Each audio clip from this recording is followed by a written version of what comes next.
Favourite serials இனி டிவிக்கு முன்பே சன் நெக்ஸ்ட் ஆப்ல ஜாலியா எல்லாருக்கும் முன்னாடியே பாருங்க. இப்பவே சன் நெக்ஸ்ட் ஆப்பை டவுன்லோட் பண்ணி சப்ஸ்கிரைப் பண்ணுங்க.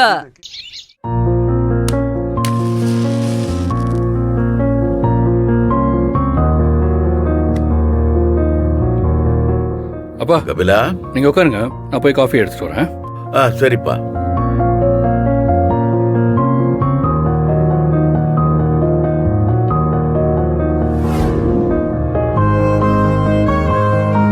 இந்தாங்கப்பா.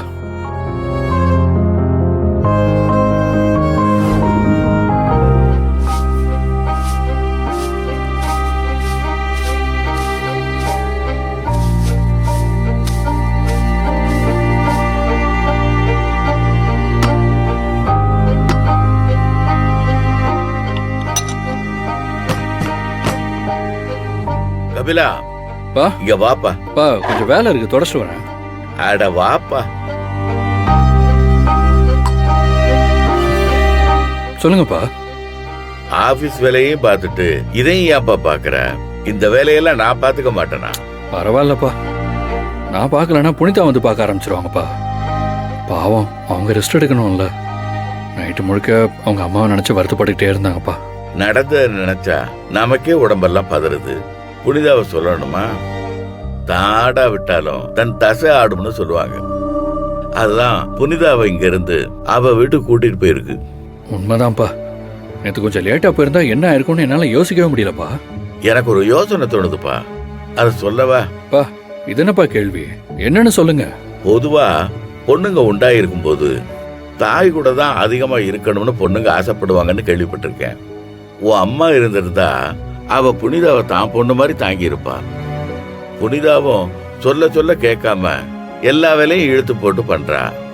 அதனால உங்களுக்கு குழந்தை பிறக்கிற வரைக்கும் புனிதா அவங்க அம்மா வீட்லயே இருக்கட்டுமே.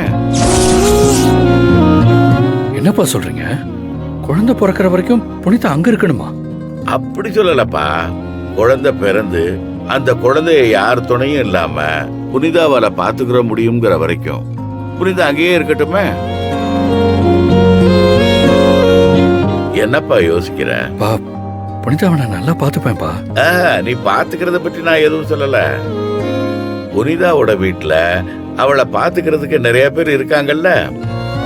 நீயும் நானும் எவ்வளவுதான் அக்கறையா புனிதாவை பாத்துக்கிட்டாலும் இந்த நேரத்துல ஒரு பொண்ணுக்கு என்ன தேவைன்னு நம்ம யோசிக்கலாமே தவிர அதை சரியா நிறைவேற்ற முடியாது. நீ நல்லா யோசிச்சு பாரு. புனிதா அவங்க அம்மா வீட்டுல இருக்கிறதா சரியா இருக்கும். நம்மளால அவங்கள பாத்துக்க முடியாம அவங்க அம்மா வீட்டுக்கு அனுப்புறோம்னு புனிதா நினைக்க மாட்டாங்களப்பா. கபிலா, அப்படி எதுக்குப்பா அவ நினைக்க போறா? நீயும் புனிதா கூட தானே இருக்க போற. பா, என்னப்பா சொல்றீங்க? பா, நானும் அங்க இருந்துட்டேன்னா அப்ப நீங்கப்பா? எனக்கு என்னப்பா, என்னால முடிஞ்ச வேலையை நான் பாத்துக்கிறேன்.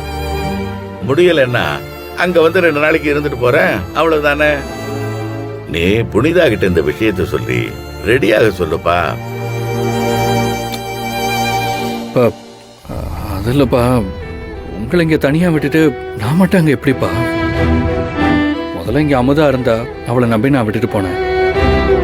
நான் உங்களை பத்தியும் கொஞ்சம் யோசிக்கணும்லப்பா. கபிலா, ஒரு குழந்தை வளர வளர அந்த குழந்தையோட தகப்பனும் சேர்ந்தே வளருவான்னு சொல்லுவாங்க. நீ என்ன யோசிச்சு இந்த காலத்தை நீ தவற விட்டுறாத. இந்த 10 மாசம் உங்க 2 பேருக்கும் திரும்ப கிடைக்காத பொக்கிஷம். நீ புனிதா கூட இருக்கிறது தான் சரியா இருக்கும். நானும் அதை தப்பா விரும்புறேன்.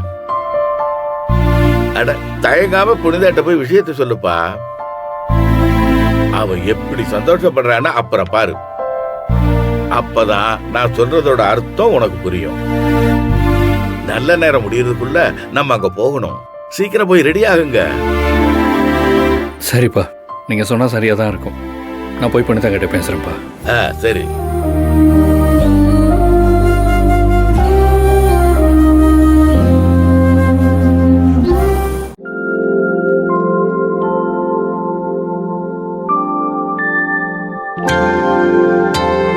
கபிலன் எவ்வளவு ஆறுதல் சொன்னாலும் அம்மாவை நினைச்சா எனக்கு மைண்ட் டிஸ்டர்ப் ஆயிட்டே இருக்கு.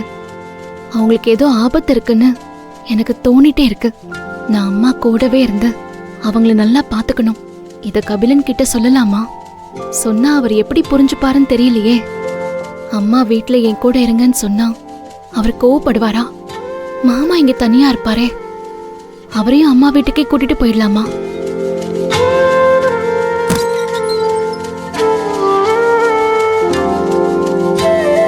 என்ன மேடம், உங்க அழகை நீங்களே ரசிச்சிட்டு இருக்கீங்களா? அம்மாவை பத்தி தான் யோசிச்சுட்டு இருந்தேன் கபிலன். சரி, உங்ககிட்ட நான் ஒரு விஷயத்த சொல்லணுமே. நான் உங்ககிட்ட ஒரு விஷயம் கேட்கணும். கேளுங்க. இல்ல, நீங்க சொல்ல வந்த விஷயத்த சொல்லுங்க ஃபர்ஸ்ட். பரவாயில்லைங்க, நீங்களே கேளுங்க. கபிலன், சொல்லுங்கன்னு சொல்றேன்ல. இந்த மாதிரி என்கிட்ட பாசமா கேளுங்க, சொல்றேன்.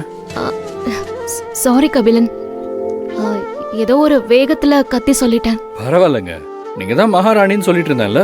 மகாராணினா இந்த மாதிரி தான் ஆர்டர் பண்ணணும். சரி, நீங்க சொல்ல வந்தது சொல்லுங்க. சரி, நீங்க போய் உங்க ட்ரெஸ் எல்லாத்தையுமே எடுத்து வைங்க. எதுக்கு? நாம எங்கேயாவது ட்ரிப் போக போறோமா? இந்த நேரத்துல அதுவும் அம்மாவுக்கு இப்படி இருக்கும்போது இல்ல, அதெல்லாம் சரியா வராது கபிலன். நான் இன்னும் விஷயத்த சொல்லியே முடிக்கல. இத பாருங்க, உங்க ட்ரெஸ் எல்லாம் எடுத்து வைங்க. நம்ம குழந்தை பிறக்கிற வரைக்கும் நாம உங்க வீட்டுல தான் இருக்க போறோம்.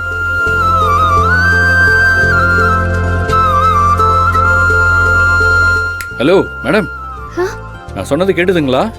என்ன சொல்றீங்க? நிஜமாவா கபிலன்? ஆமாங்க, நமக்கு குழந்தை பிறக்கிற வரைக்கும் நாம உங்க வீட்டுல தான் இருக்க போறோம். நம்ம அம்மா வீட்டுக்கு போறோமா? ஐயோ கடவுளே, எனக்கு எவ்வளவு சந்தோஷமா இருக்கு தெரியுமா கபிலன்.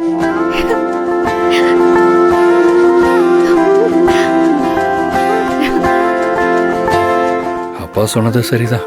அவங்க அம்மா வீட்டுக்கு போலான்னு சொன்னதும் புனிதா இவ்வளவு சந்தோஷப்படுவாங்கன்னு நான் நினைக்கவே இல்லை. இப்ப எதுக்கு சிரிக்கிறீங்க? இல்ல, இந்த பெண்களுக்கெல்லாம் அவங்க அம்மா வீட்டுக்கு போலான்னு சொன்னதும் எங்க இருந்துதான் அவ்வளோ சிரிப்பு வருதுன்னே தெரியல. ஏன் மேடம், நான் உங்களை அவ்வளோ கொடுமைப்படுத்திட்டேன்னா என்ன? என்னோட டெடி பேர் எப்படி என்ன கொடுமைப்படுத்தும்? இது என்னோட செல்லம். உங்களோட வீட்டுக்கு போலான்னு சொன்னதுக்கு அப்புறம் தான் என்னோட செல்ல பேர் என்னன்னு எனக்கே தெரியுதுன்னா பாத்துக்கோங்களேன். ஆமா, நீங்க ஏதோ கேட்கணும்னு சொன்னீங்களே, அதை கேளுங்க. நானும் அம்மா கூட இருக்கணும்னு சொல்லி தான் கேட்கணும்னு நினைச்சிட்டு இருந்தேன். எப்படி கேட்கறது, நீங்க ஏதாவது நினைச்சுக்குவீங்களோன்னு தயங்கிட்டு இருந்தேன். ஆனா நீங்களே இப்படி சர்ப்ரைஸ் பண்ணுவீங்கன்னு நான் நினைக்கவே இல்லை. ரொம்ப தேங்க்ஸ் கபிலன். என்னோட சந்தோஷத்தை எனக்கு எப்படி வெளிக்காட்டணும்னு கூட தெரியல. ஏங்க, நான் எங்கங்க சர்ப்ரைஸ் பண்ணேன்? அப்பா தான் நம்ம ரெண்டு பேருக்குமே சர்ப்ரைஸ் பண்ணாரு. இந்த யோசனையை சொன்னதே அப்பா தான். மாமாவா? அதான பார்த்தேன். சாருக்கு எங்க இருந்து இப்படி எல்லாம் ஐடியா வரப்போகுது? ஓ, அப்போ எனக்கெல்லாம் ஐடியா வராதுன்னு சொல்ல வரீங்க, அப்படிதானே? ஏங்க, உங்களை அம்மா வீட்டுக்கே அனுப்பாத கொடூரமான வில்லனா நானு? சும்மா சொன்னேன் கபிலன்.